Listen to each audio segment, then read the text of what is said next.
नमस्कार, क्या हाल चाल है प्यारे बच्चों। नीट 2021 क्वेश्चन आंसर की सीरीज में एक और चैप्टर स्ट्रक्चर ऑफ एटम। तो इसमें कुछ मैंने क्वेश्चन लिए हैं, तो आइए देखते हैं किस तरह के कंसेप्ट के क्वेश्चन आते हैं। अपने आप को इवेलुएट भी करना है, तो चलिए शुरू करते हैं। और एक और इम्पोर्टेंट चीज, एनसीईआरटी एग्जाम्पलर के मैंने सारे क्वेश्चन इसमें इंक्लूड किए। तो चलिए शुरू करते हैं।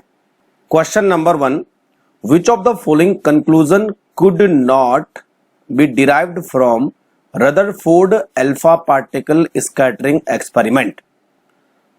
पहला, most of the space in the atom is empty, ये स्टेटमेंट बिल्कुल सही है।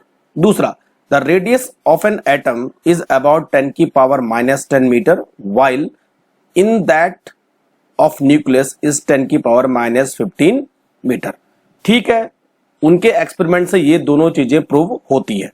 तीसरा, electrons move in the circular path of a fixed energy called orbits. तो बच्चों रदरफोर्ड ने ये नहीं बताया था, ये बोर ने बताया था। तो आंसर हो गया 3। और फोर्थ वाला स्टेटमेंट देख लेते हैं, electrons and the nucleus are held together by electrostatic force of attraction, ये ठीक है। तो 3 will be the correct answer. Question number 2, which of the following option does not represent ground state of electronic configuration of an atom। पहला वाला option देखिए, last देखिए ना, 3d8 4s2, ये भी ठीक है। दूसरा देखिए 3d9 4s2। अब देखिए 3d9 कभी नहीं होगा, ये एक इलेक्ट्रॉन यहां चला जाएगा और ये हो जाएगा 3d10 एंड 4s1। ये ज्यादा स्टेबल कॉन्फ़िगरेशन है as compare to 3d9 and 4s2। तो बच्चों आंसर हो जाएगा 2। अच्छा, तीसरा देखिए 3d10 4s1 ठीक है, और 3d5 4s1 ये भी ठीक है। Question number 3, the 5d orbital are designated as dxy, dyz, dxz, dx² - y² और dz²। तो आपको करेक्ट स्टेटमेंट चूज करना है। पहला, the shape of the first 3 orbitals are similar but that of 4th and 5th orbital are different. अब देखिए बच्चों, जो हमारे पास d ऑर्बिटल्स हैं उनमें से जो 4 ऑर्बिटल हैं उनके शेप सेम होते हैं, इस तरह के होते हैं। और जो 5वां ऑर्बिटल है कौन सा, dz², वो अलग होता है, वो इस तरह का होता है, इस तरह का है ना। यहाँ पे ये इस तरह की रिंग होती है ना। तो यहां पर अगर आप सी ऑप्शन देखोगे तो वो एकदम करेक्ट है। The shape of the first 4 orbital are similar, but that of 5th orbital, 5th कौन सा, dz², is different। क्लियर? तो आंसर हो गया C. Question number 4, the probability density plot first s 2s orbital are given in the figure। तो यहां पर 2 figure है जहां पर आपको इलेक्ट्रॉन की प्रोबेबिलिटी डेंसिटी दिखाई गई है। अब इसके लिए कौन सा स्टेटमेंट इनकरेक्ट है, इनकरेक्ट स्टेटमेंट आपको फाइंड आउट करना है। क्लियर? तो पहला देखिए, फर्स्ट एस एंड 2s यानी first S and second S orbital are spherical in shape, बिल्कुल सही। दूसरा, the probability of finding electron is maximum near the nucleus, ये भी ठीक है। तीसरा, the probability of finding the electron at a given distance is equal in all direction, बिल्कुल सही है, सारे डायरेक्शन में इक्वल डेंसिटी है इलेक्ट्रॉन की। लास्ट ये आंसर होना चाहिए, देख लेते हैं, the probability density of electrons for 2s orbital decreases uniformly as distance from the nucleus increase. देखिए बच्चों, ये अंदर वाला हमारा 1s ऑर्बिटल है और ये बाहर वाला 2s ऑर्बिटल है, लेकिन डिस्टेंस बढ़ने से इलेक्ट्रॉन की डेंसिटी कम नहीं होती है। तो ये इनकरेक्ट स्टेटमेंट है, ये हमारा आंसर हो जाएगा। Question number 5, in the absence of Pauli's exclusion principle the electronic configuration of lithium in ground state में बी। तो लिथियम 3 इलेक्ट्रॉन, 1s2 2s1, और अगर पाउलीज एक्सक्लूजन प्रिंसिपल हम अप्लाई न करें तो यहां पे जो ये इलेक्ट्रॉन है ये s में ही चला जाता है, यानी आंसर हो जाएगा 1s3। 6, which subshell has maximum energy in polyelectronic system। अब देखिए इसको आप n+l रूल से भी सॉल्व कर सकते हो। तो बच्चों जब 6s भरता है तो उससे पहले 4f और 5d भर चुका होता है, ठीक, और 6s से पहले 5p भरता है, यानी ये दो ऑप्शन तो नहीं हो सकते। अब हम बात करेंगे 4f पहले भरेगा या 5d। अब 4f के लिए n+l की वैल्यू क्या होगी, 4 + 3 = 7, और 5d के लिए n+l की वैल्यू क्या होगी, 5 + 2 = 7। दोनों के लिए इक्वल आ रही। और जब दोनों के लिए वैल्यू इक्वल आती है तो हम क्या करते हैं, प्रिंसिपल क्वांटम नंबर को देखते हैं। तो जिसका प्रिंसिपल क्वांटम नंबर ज्यादा होता है उसकी एनर्जी भी ज्यादा होती है। तो आंसर हो गया सी। नेक्स्ट हमारे पास है क्वेश्चन नंबर 7। यहां पर हम कॉलम 1 को कॉलम 2 से मैच करना है। कॉलम 1 में कुछ क्वांटम नंबर दिए हैं और उनके बारे में कुछ इंफॉर्मेशन दी है। तो चलिए सबसे पहला है प्रिंसिपल क्वांटम नंबर। तो बच्चों जो प्रिंसिपल क्वांटम नंबर है वो किसी ऑर्बिटल के एनर्जी एन साइज को एक्सप्लेन करती है। दूसरा है एजीमुथल क्वांटम नंबर, जिसको हम एल से रिप्रेजेंट करते हैं। ये ऑर्बिटल के शेप को एक्सप्लेन करती है। तीसरा है मैग्नेटिक क्वांटम नंबर, जिसको हम एम से रिप्रेजेंट करते हैं। ये किसी ऑर्बिटल के ओरिएंटेशन को रिप्रेजेंट करती है। और लास्ट है स्पिन क्वांटम नंबर, जो किसी इलेक्ट्रॉन की स्पिन स्टेट को रिप्रेजेंट करती है, यानी A will be the correct answer. Question number 8, which of the following statement is not correct about the characteristic of the cathode rays? पहला, they start from cathode and move towards anode, बिल्कुल सही है। दूसरा, they travel in the straight line in the absence of external electrical and magnetic field, ये भी ठीक है। तीसरा, characteristic of cathode rays do not depends on the material of electrode in the cathode ray tube। हर कोई material cathode ray को emit करता है, तो मटेरियल पे डिपेंड नहीं करती, ये भी ठीक है। तो आंसर हो गया 4। पढ़ लेते हैं। Characteristic of cathode rays depends on the nature of gas present in the cathode ray tube. ये गलत स्टेटमेंट बच्चों। जो कैथोड रेज है वो ट्यूब के अंदर कौन सी गैस भरी है इस पे डिपेंड नहीं करेगा। इसका मतलब जो कैथोड रेज है it is the fundamental particle of all the atom। 9, which one represent an impossible arrangement? अब देखो यहां पर n, l, m और s की वैल्यू दी है, तो कौन सा अरेंजमेंट सही नहीं है वो हमें देखना है। n = 3 है तो l = 2 पॉसिबल है, l = 2 है तो m की वैल्यू -2 से लेकर +2 तक हो सकते हैं, ये भी ठीक है। ये वाला भी ठीक है। अब ये वाला देखिए, तीसरा वाला, ये हमारा आंसर हो जाएगा। यहां पर देखिए बच्चों, जो L की वैल्यू है उसके लिए M की वैल्यू कभी भी L की वैल्यू से ऊपर नहीं हो सकती। तो यहां पर M की वैल्यू मैक्सिमम +2 और मिनिमम -2 हो सकती है, -3 पॉसिबल नहीं है।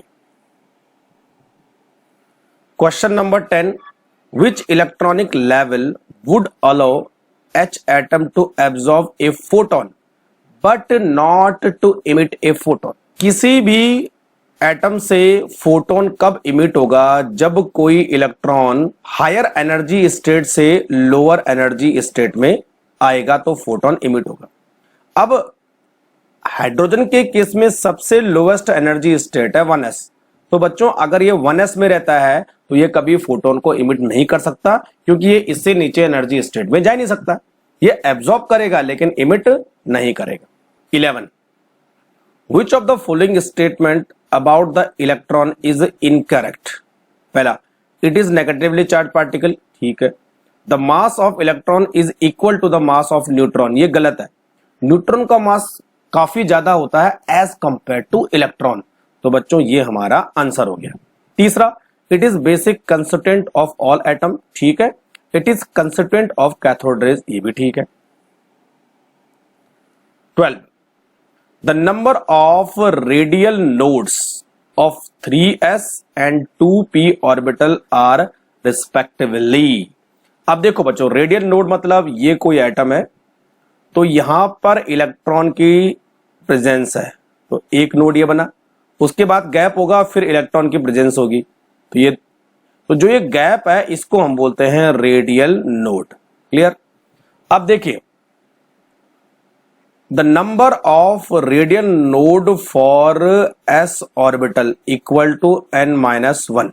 तो यहां पर 3s के लिए कितना हो जाएगा बच्चों?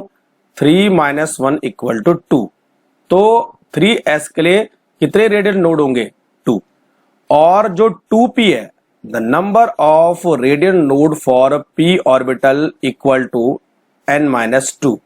तो इसके लिए कितना होगा? 0। तो आंसर हो गया A. An electron has spin quantum number +½ and its magnetic quantum number 1. It cannot be present in L equal to 1 है, तो ये s ऑर्बिटल में नहीं हो सकता है, क्योंकि s ऑर्बिटल के लिए L की वैल्यू 0 होती है। तो आंसर हो गया C। 14. Which one of the following is not the characteristic of Planck quantum theory of radiation? पहला, the energy is not absorbed or emitted in whole number or multiple of quantum। यही गलत statement है और यही हमारा answer हो जाएगा। Planck quantum theory ये बोलती है कि जो एनर्जी है वो क्वांटा के फॉर्म में एब्जॉर्ब और इमिट होती है, यानी एनर्जी की एक फिक्स क्वांटिटी एब्जॉर्ब होती है और फिक्स क्वांटिटी इमिट होती है। क्लियर? दूसरा, radiation is associated with energy, ये ठीक है। तीसरा, radiation energy is not emitted और एब्जॉर्ब्ड कंटिन्यूअसली, वो डिसकंटिन्यूअसली एब्जॉर्ब और इमिट होती है, but in the form of small packets called quanta. ठीक स्टेटमेंट है। और D, the magnitude of energy associated with quantum is proportional to the frequency. तो B C D तीनों statement सही है, तो हमारा आंसर हो जाएगा ए।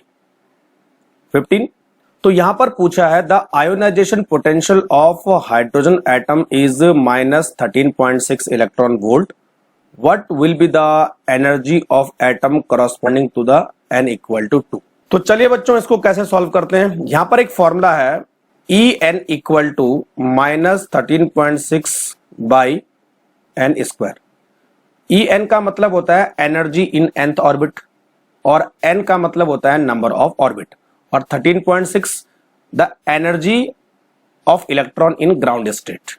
अब यहां पर देखिए, En इक्वल टू 13.6 बाई, और यहां पर हमें किसके लिए एनर्जी निकालनी है? सेकंड ऑर्बिट के लिए, तो 2 का स्क्वायर हो जाएगा 4। तो बच्चों यहां पर आना चाहिए -3.4 इलेक्ट्रॉन वोल्ट, क्योंकि ये माइनस था, तो आंसर हो जाएगा A. 16, according to the Bohr theory the angular momentum of electron in 5th orbit will be. तो बच्चों, angular momentum mvr equal to NH/2π, ये फॉर्मूला है। यहां पर n नंबर ऑफ ऑर्बिट यानी 5, तो हो जाएगा 5h/2π, और इसको इससे इतना आ जाएगा, तो 2.5h/π, तो आंसर हो जाएगा 4। 17, for the Paschen series the value of n1 and n2 in the expression will be. अब देखिए, हमारे पास हाइड्रोजन स्पेक्ट्रम के लिए 5 सीरीज है, उनका नाम है Lyman, Balmer, Paschen, Brackett and Pfund. Lyman यानी 1, ये 2, ये 3, ये 4 और ये 5, ये सारी n1 की वैल्यूज है। ठीक, अभी हमने क्या करना है? पास्चन के लिए देखना है। तो पास्चन के लिए जो n है वो यानी n1 है वो हो जाएगा 3, और n2 4, 5, 6 कुछ भी हो सकता है ना, तो बच्चों आंसर हो जाएगा 3, ये वाला। अब एक चीज आपको याद रखनी है, जो बामर सीरीज है वो विजिबल लाइन में जो है पड़ती है। किसमें पड़ती है? विजिबल लाइन में।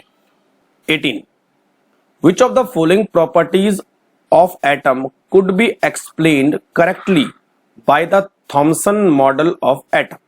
पहला, ओवरऑल न्यूट्रलिटी ऑफ एटम, बिल्कुल सही है। दूसरा, स्पेक्ट्रा ऑफ हाइड्रोजन एटम, गलत। तीसरा, पोजीशन ऑफ इलेक्ट्रॉन प्रोटॉन और न्यूट्रॉन इन एटम, नहीं बताया इसने। स्टेबिलिटी ऑफ एटम, नहीं बताया। तो आंसर हो जाएगा ए। केवल ओवरऑल न्यूट्रलिटी ऑफ एटम के बारे में एक्सप्लेन करता है Thomson model. 19, two atom are said to be isobar if. Isobar वो एटम्स होते हैं जिनके मास नंबर इक्वल होते हैं, इक्वल मास नंबर होते हैं, बट डिफरेंट एटॉमिक नंबर होता है। Mass number equal, atomic number different. अब मास नंबर इक्वल का मतलब equal number of neutron and proton. तो बच्चों देखो, पहला पढ़ो, they have same atomic number but different mass number, गलत। They have same number of electron but different number of neutron, ये भी गलत। तीसरा, they have same number of neutron but different number of electron, ये भी गलत। चौथा, sum of the number of proton and neutron is the same but the number of proton is different. तो D will be the correct answer.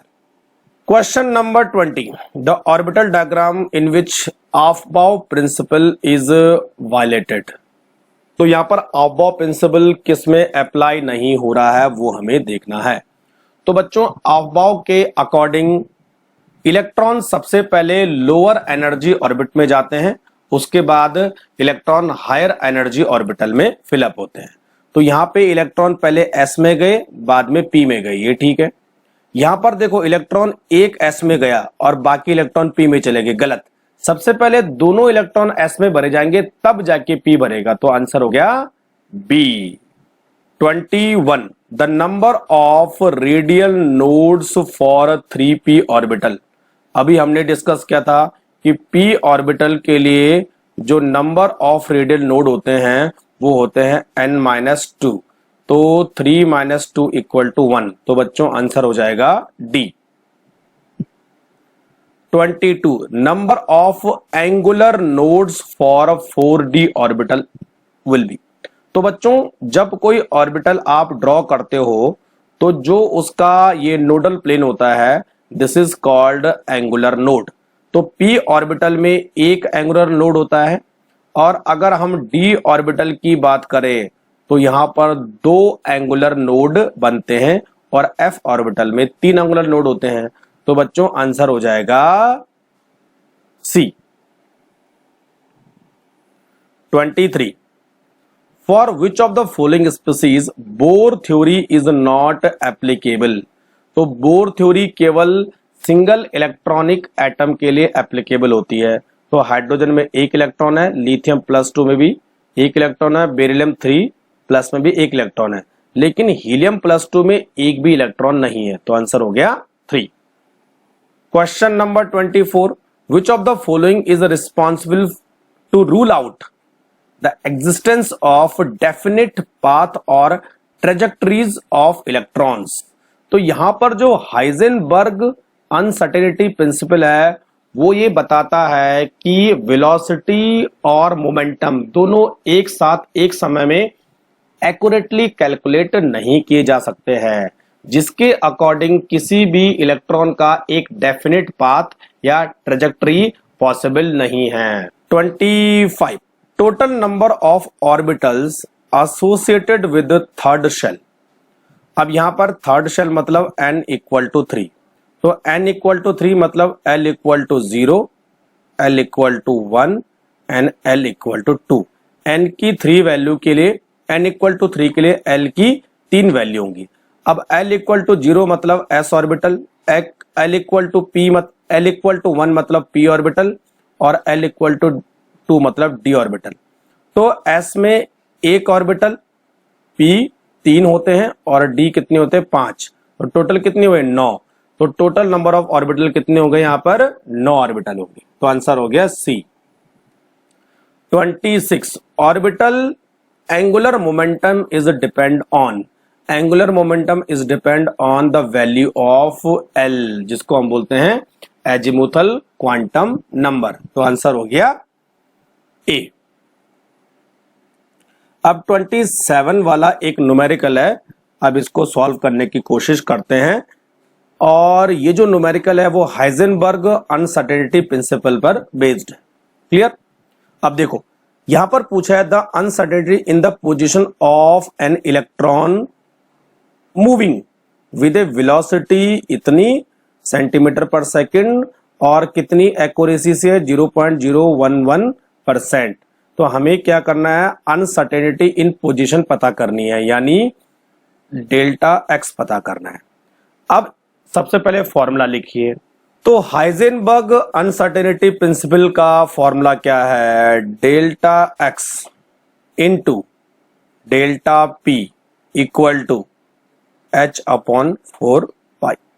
Delta X यानी uncertainty in position और delta P यानी uncertainty in momentum. अब जो हमारा delta P है उसको हम बोलते हैं m डेल्टा v। m यानी मास और v यानी वेलोसिटी। तो इसकी जगह में हम रख सकते हैं delta x into m delta v equal to h upon 4 pi. Clear? अब सबसे पहले हम वेलोसिटी को कैलकुलेट करेंगे। तो यहां पर जो डेल्टा v है वो हो जाएगा, कितनी है यहां पर 3 इंटू 10 की पावर 4। ठीक, और इसकी एक्यूरेसी कितनी है उसको मल्टीप्लाई करो, एक्यूरेसी है 0.011 बाई 100, इतना परसेंट है। तो बच्चों ये निकल के आता है 3.3 सेंटीमीटर पर सेकंड। क्लियर? अब हमें निकालना है डेल्टा एक्स। तो delta X equal to h by m into delta v into 4 into pi, और सबकी वैल्यू आप रख दीजिए। तो h की वैल्यू प्लैंक कांस्टेंट यानी 6.6 इंटू 10 की पावर माइनस 34, ये तो सबसे ऊपर रहेगा। ठीक, अब उसके बाद है हमारे पास m यानी मास ऑफ इलेक्ट्रॉन, वो है 9.1 इंटू 10 की पावर माइनस 28 इंटू v की वैल्यू कितनी है 3.3 इंटू 4 और पाई की वैल्यू कितनी होती है 3.14। अब जब इसको आप कैलकुलेट करोगे बच्चों तो ये निकल के आ जाएगा 0.175 centimetre. 28 the momentum of a photon having frequency 1 into 10 की पावर 15 पर सेकंड इज अबाउट। तो फ्रीक्वेंसी दे रखी है 10 की पावर 15 है ना, और हमें निकालना है मोमेंटम यानी p। अब यहां पर डी ब्रोगली इक्वेशन को आप लगाइए। तो डी ब्रोगली इक्वेशन बोलती है p equal to h by lambda.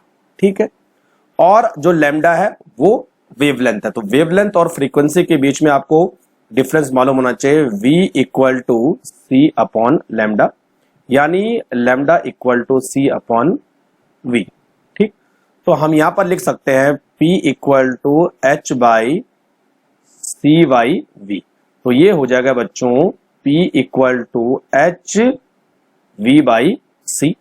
ठीक, अब देखो वैल्यूज पुटअप कीजिए। p equal to h Planck constant है माइनस 34, v फ्रीक्वेंसी ऊपर दे रखी है 10 की पावर 15 और बाई c यानी वेलोसिटी ऑफ लाइट, तो इतना। तो बच्चों अगर जब आप इसको कैलकुलेट करोगे तो ये निकल के आ जाएगा 2.21 इंटू 10 की पावर माइनस 27। तो आंसर कहां पे आ रहा है, ये वाला B will be the correct answer. 29 atomic number and mass number of an element m are 25 and 52 respectively. The number of electron, proton or neutron in m2 plus ion r। तो सबसे पहले जो हमारे पास है m एक element है, इसका एटॉमिक नंबर है 25 और इसका मास नंबर है 52, और ये बना रहा है m2 प्लस। यानी बच्चों जब ये 2 प्लस आयन बनाएगा तो इससे 2 इलेक्ट्रॉन कम हो जाएंगे। तो यहां पर जो एटॉमिक नंबर है वो number of proton and number of electron के बराबर होता है। तो प्रोटॉन इसमें कितने हैं 25 और इलेक्ट्रॉन कितने हैं 25 माइनस 2 इक्वल टू 23, इलेक्ट्रॉन इतने रहेंगे। और न्यूट्रॉन की बात करें तो 52 में से आप 25 माइनस कर लो तो कितने हो जाएंगे 27। तो इलेक्ट्रॉन हो जाएंगे 23, प्रोटॉन रहेंगे 25 और न्यूट्रॉन हो जाएंगे 27। 23, 25, 27, 23, 25, 27 यानी D will be the correct answer. Question number 30, the number of photons of light having wavelength 100 nanometre which can provide 1 joule energy is nearly. तो यहां पर आपको नंबर ऑफ फोटोन मालूम करने हैं और वेवलेंथ और एनर्जी आपको दे रखी है। तो एक फॉर्मूला लगाएंगे, energy equal to NHc by lambda, और हमें n मालूम करना है तो n इक्वल टू हो जाएगा E लैम्डा बाई HC। ठीक, अच्छा अब देखो n equal to E energy है तो एनर्जी कितनी है 1। ठीक है, लैम्डा हमें दे रखा है 100 नैनोमीटर, तो 100 इंटू 10 की पावर माइनस 9 और बाई h प्लैंक कांस्टेंट है 6.6 इंटू 10 की power minus 34 into c velocity of light है, तो ये हो जाएगा। ठीक, अब जब आप इसको सॉल्व करोगे बच्चों तो ये निकल के आ जाएगा 5 इंटू 10 की पावर 17, तो आंसर हो जाएगा सी। एक और न्यूमेरिकल हमारे पास है 31, the maximum kinetic energy of photo electron is found to be 6.63 into 10 की पावर माइनस 19 जूल, ये काइनेटिक एनर्जी है। और when the metal is irradiated with a radiation of frequency this the threshold frequency of metal will be. तो ये photo electric effect से question आया है और यहां पर जो फॉर्मूला लगेगा वो होता है बच्चों E equal to H nu minus H nu zero. यहां पर जो न्यू जीरो है वो थ्रेशोल्ड फ्रीक्वेंसी है और जो न्यू है वो फ्रीक्वेंसी है जो मेटल पर स्ट्राइक कर रही है। ठीक, अब इसको हम ऐसे भी लिख सकते हैं E equal to H nu minus nu zero. Clear, अब हमें न्यू जीरो मालूम करना है। अब देखो सबसे पहले हमारे पास ये फॉर्मूला है तो इसको हम थोड़ा सा ऐसा करेंगे, nu minus nu zero equal to E by H. ठीक, अब देखो सबसे पहले E बाई एच की वैल्यू मालूम करो, तो E हमारे पास कितना है नीचे लिखते हैं, E है 6.63 इंटू 10 की पावर माइनस 19 और H क्या है प्लैंक कांस्टेंट 6.6 इंटू 10 की पावर माइनस 34। तो बच्चों ये आ जाएगा हमारे पास 1 इंटू 10 की पावर 15, तो ये आ जाएगा हमारे पास E बाई एच की वैल्यू। अब देखो nu minus nu zero equal to 1 into 10 की पावर माइनस 15 और न्यू हमें मालूम है न्यू कितना है 3 इंटू 10 की power 15 minus nu zero equal to 1 into 10 की पावर माइनस 15, ये माइनस नहीं होगा सॉरी है ना, प्लस में रहेगा ये। अच्छा अब देखो nu zero equal to 3 minus 1 into 10 की पावर 15, तो बच्चों ये हो जाएगा 2 इंटू 10 की पावर 15, तो आंसर हो जाएगा D. 32, the pair of ions having same electronic configuration will be. तो यहां पर सेकंड वाला चेक कीजिए, आयरन 3 प्लस और मैग्नीज 2 प्लस। तो जो हमारे पास मैग्नीज है वो होता है 25 और जो आयरन है यानी Fe वो होता है 26। अब मैग्नीज 2 प्लस है तो 23 और आयरन 3 प्लस है तो ये भी 23। अब मैग्नीज का इलेक्ट्रॉनिक कॉन्फ़िगरेशन है 3d5 4s2 है ना। अब इसमें 2 इलेक्ट्रॉन निकल गए तो 2 इलेक्ट्रॉन कहां से जाएंगे इधर से, तो ये हो जाएगा 3d5। क्लियर, अब आयरन की बात करें तो 3d6 एंड 4s2, 3 इलेक्ट्रॉन जाएंगे 2 इधर से 1 इधर से, तो ये हो जाएगा 3d5। 33, for the electron of oxygen atom which of the following statement is correct. पहला ZEFF यानी Z effect is for electron in 2s orbital is same for an electron 2p orbital, यानी 2p और 2s में जो effective nuclear charge है वो same होता है। गलत, जैसे जैसे इलेक्ट्रॉन न्यूक्लियस से दूर होता जाएगा, Z इफेक्ट की वैल्यू कम होती जाएगी, तो ये गलत स्टेटमेंट है। दूसरा, an electron in 2s orbital has the same energy as the electron in 2p orbital, ये भी गलत है। तीसरा, Z effect for an electron in 1s orbital is the same as compare to the 2s orbital, ये भी गलत है। Last वाला सही होगा, the 2 electron present in 2s orbital have the same spin quantum number but opposite spin. Yes, spin quantum number same होगा लेकिन spin opposite होगी, plus half and minus half. बस 2 क्वेश्चन और 34 एंड 35। पहले 34 की बात कर लेते हैं। If travelling at same speed which of the following matter waves have shortest wavelength. अब देखिए बच्चों, शॉर्टेस्ट वेवलेंथ कौन सी होगी? तो डी ब्रोगली इक्वेशन के according P equal to H by lambda, ये हम जानते हैं, ठीक। तो इसका मतलब ये हुआ lambda equal to H by P, P यानी मोमेंटम, ठीक। और जो P होता है वो होता है mv, तो हम यहां पर लिख सकते हैं lambda equal to H by mv। अब देखिए, m यानी मास, v यानी वेलोसिटी। तो बच्चों जिसका मास ज्यादा होगा उसकी वेवलेंथ सबसे कम होगी। तो यहां पर चेक कीजिए कि इनमें से किस पार्टिकल का मास सबसे ज्यादा है। तो अल्फा पार्टिकल का मास सबसे ज्यादा होता है, इसीलिए इसकी वेवलेंथ सबसे शॉर्ट होगी। तो आंसर हो गया 2। 35, द फ्रीक्वेंसी ऑफ वेव इतनी है और इसका वेव नंबर हमें मालूम करना है। तो वेव नंबर v और इसके ऊपर डैश इक्वल टू होता है रेसिप्रोकल ऑफ वेव लेंथ यानी लैम्डा। लेकिन हमें क्या दे रखा है? फ्रीक्वेंसी दे रखी है। फ्रीक्वेंसी न्यू इक्वल टू होता है c अपॉन लैम्डा, यानी लैम्डा इक्वल टू होता है c बाई न्यू, ठीक है। तो अब वेव नंबर इक्वल टू होगा 1 बाई c बाई न्यू, तो न्यू ऊपर चला जाएगा। Wave number equal to nu by c, ठीक है। अब देखो न्यू हमारे पास कितना है? 6 इंटू 10 की power 15 by velocity of light कितना है? इतना।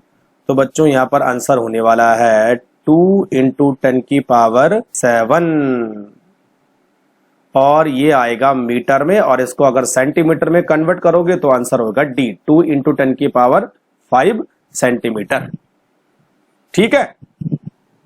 तो चलिए बच्चों, ये था हमारे पास स्ट्रक्चर ऑफ एटम। कोई चीज समझ में नहीं आई तो आप मुझे मेरे टेलीग्राम ग्रुप पर मैसेज कर सकते हैं।